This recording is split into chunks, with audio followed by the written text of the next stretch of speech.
Today, let us study about female reproductive system. The site of ovum production, fertilization, and uterus are all the part of female reproductive system. Let's have a look at this important system in this video. Do you remember where we began studying the male reproductive system? Yes, it was the site of sperm production. Similarly, we will begin learning from the site of production of the eggs or egg cell or simply the ovum, so that the journey begins from these oval structures called the ovaries. One ovary on either side. Did you notice that the ovaries are connected to these tube-like structures, but they are not connected directly?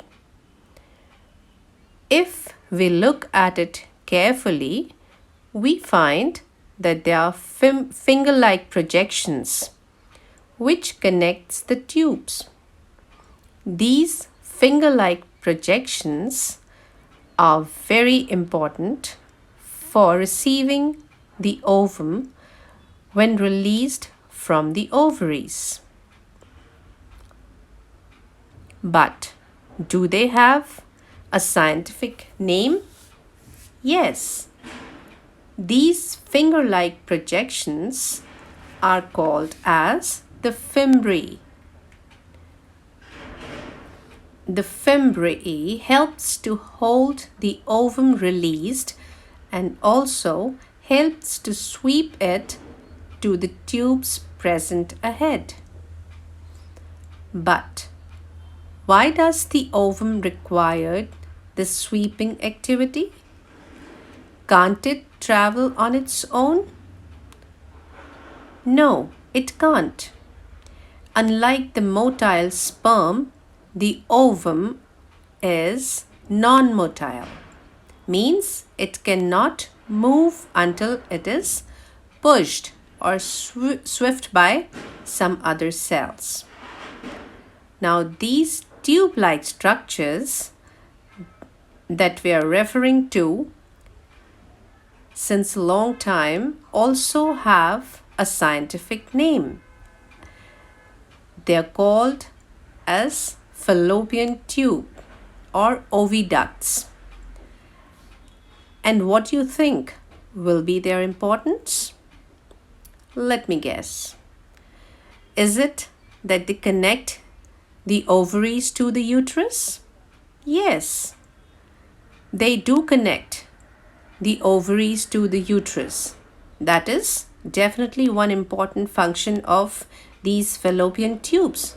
But more important than this is the fact that fallopian tubes are the site of fertilization.